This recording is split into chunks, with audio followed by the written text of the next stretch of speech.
नमस्कार बच्चों, Hindi e learning channel में आपका स्वागत है। बच्चों, आज हम पढ़ेंगे शिक्षा निदेशालय की वर्कशीट नंबर 35, विषय हिंदी, क्लास है 10th।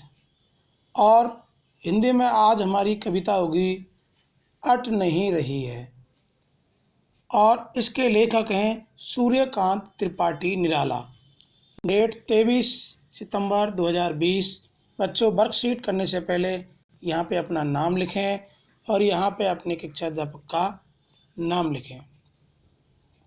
प्यारे बच्चों, आज हम इस कविता के माध्यम से पढ़ेंगे कि किस प्रकार फागुन जो मास है उसकी बसंत ऋतु के जो आगमन है, उस बसंत ऋतु में किस प्रकार से प्रकृति की सौंदर्य छटा निखरती है, किस प्रकार चारों तरफ प्रकृति अपनी छटा बिखेरती है, उसके बारे में हम पढ़ेंगे। तो हम कविता शुरू करते हैं बच्चों। अट नहीं रही है, अट नहीं रही है आभा फागुन की, तन सट नहीं रही है। तो यहाँ पे बच्चों इस पंक्तियों में कवि ने फागुन मास में आने वाली जो बसंत ऋतु है उसका बहुत ही खूबसूरत ढंग से वर्णन किया है। कवि क्या कहते हैं कि फागुन की आभा इतनी है कि वे प्रकृति में समा नहीं पा रही है।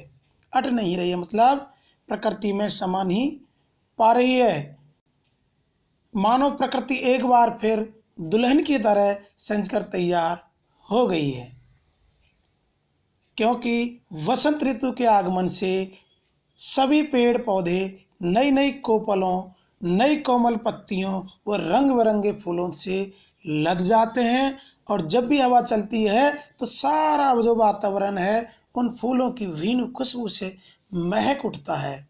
उस समय ऐसा लगता है मानो फागुन खुद सांस ले रहा है और वातावरण को महका रहा है। इसमें पंक्ति आई ना, कहीं सांस लेते हो, घर घर भर देते हो। मतलब जब भी सांस लेते हैं तो ऐसा लगता है कि फागुन मास खुद सांस ले रहा है और वातावरण को महका रहा है, वातावरण को खुशनुमा बना रहा है। उड़ने को नभ में तुम पर पर कर देते हो, आँख हटाता हूँ तो हट नहीं रही है। कभी कहते हैं कि कभी ऐसा एहसास होता है जैसे तुम मतलब फागुन मास आसमान में उड़ने के लिए अपने पंख फड़फड़ा रहे हो, पर कर देते हो। उड़ने को नभ नभ मीन्स आकाश में, और पर मीन्स होता है यहाँ पे पंख। कभी बसंत ऋतु की उस सुंदरता पर मोहित हैं, इसलिए वे कहते हैं कि मैं अपनी आँखें हटाना तो चाहता हूँ पर मेरी आँखें नहीं हट रही हैं। आँख हटाता हूँ तो हट नहीं रही है। पत्तों से लदी डाल, कहीं हरी कहीं लाल, कहीं पड़ी है उनमें मंद गंध पुष्पमाल। यहाँ पर कवि सूर्यकांत त्रिपाठी निराला ने जो फागुन का महीना है उसका मानवीकरण किया है, मतलब मानवीकरण अलंकार का प्रयोग किया है। मानवीकरण अलंकार होता है प्रकृति या कोई भी वस्तु का इस तरह उसका वर्णन करना जैसे वो खुद उस चीज को बोल रहा है।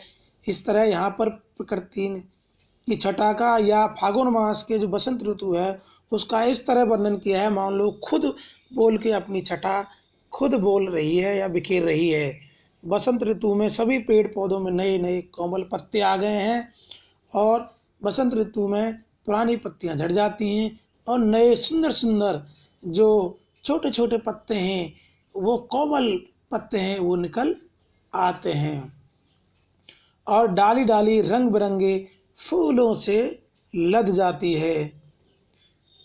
और कवि क्या कहता है कि मंद गंध पुष्पमाल, पाट पाट शोभाश्री पट नहीं रही है।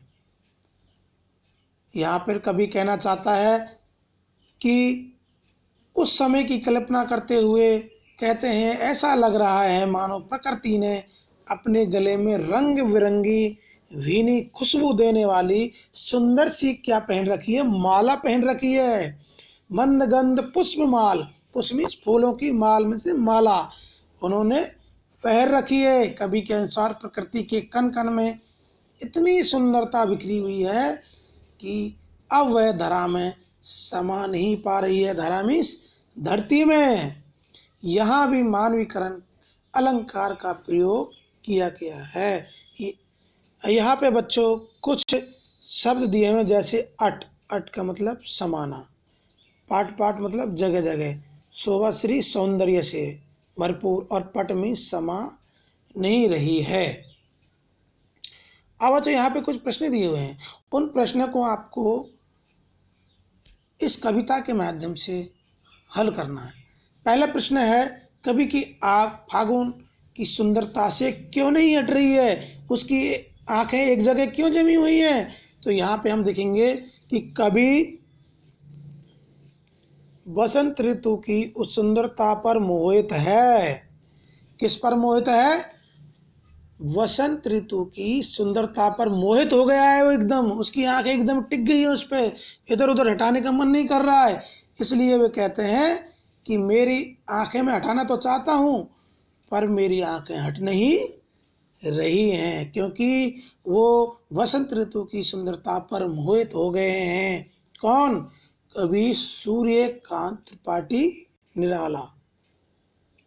दूसरा प्रश्न है, फागुन में ऐसा क्या होता है जो बाकी ऋतुओं में से भिन्न होता है। प्यारे बच्चों, हम देखेंगे कि फागुन मास के जो महीने में है, वो प्रकृति में जो भी पेड़ पौधे हैं उनमें जो पुरानी जो सूखी पत्तियां वो झड़ जाती हैं बसंत ऋतु में, और नई कोमल पत्तियां जाती हैं। दूसरा, जो रबी की फसल है वो तैयार हो जाती है, उसको देख के किसान भी झूम उठता है। होली का महीना भी होता है, जगह जगह घरों में नाच गान होता है, क्योंकि फसल को देख के किसान भी उत्साहित होता है।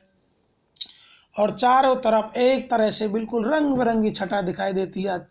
कोमल कोमल पत्ते प्रकृति में अच्छे ताजे जो नए कोमल पत्ते हैं वो दिखाई देते हैं। इस तरह वह और ऋतुओं से फागुन मास भिन्न है। प्रश्न नंबर 3 है, प्रकृति की दृष्टि से आपको सबसे अच्छी ऋतु महीना कौन सा लगता है, क्यों? सोच, ये आपको बच्चों खुद आपको बताना है। आप फागुन मास के भी लिख सकते हैं। उसके अलावा अगर आपको दूसरा महीना कोई सा भी, जैसे शरद ऋतु का या वर्षा ऋतु का, जो भी आपको अच्छा लगता है, आपको अपने अनुभव के आधार पर इसमें लिखना है कि आप उस वक्त किस तरह प्रकृति की छटा देखते हैं, किस तरह आप अपने को पाते हैं, किस तरह आप खुश होते हैं उस ऋतु को देखकर। तो यह आपको सोचकर लिखना है। प्रश्न नंबर 4 है, जब प्राकृतिक वस्तुएं जैसे पेड़ पौधे बादल आदि में मानवीय भावनाओं का वर्णन हो, यानी निर्जीव चीज़ों में सजीव होना दर्शाया जाए, वहाँ पर मानवीय कला अलंकार होता है। मतलब कभी उस निर्जीव चीज़ों का इस तरह वर्णन करता है कि वो मानो खुद ही बोल रही हैं, खुद ही अपनी जो छटा है उसको बिखेर रही हैं, तो वहाँ पे मानवीय कला अलंकार होता है। जैसे फूल हंसे, तो यहाँ पे कलियाँ मुस्कुराई, इस उदाहरण में हंसना और मुस्कुराना। ऐसे ही प्रसिद्ध कविता में से मानवीय कला अलंकार के 2 उदाहरण आपको ढूंढकर लिखने हैं। तो यहाँ पे आप लिख सकते हैं कि जैसे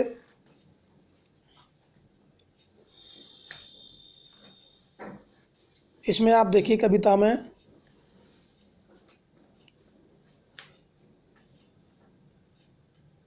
मंदगंध पुष्पमाल, तो यहाँ पे आप लिख सकते हैं कि प्यारे बच्चों, किस तरह मानो गले में रंग बिरंगी खुशबू देने वाली सुंदर सी माला पहन रखी हो, ये आप इसमें लिख सकते हैं। उसके अलावा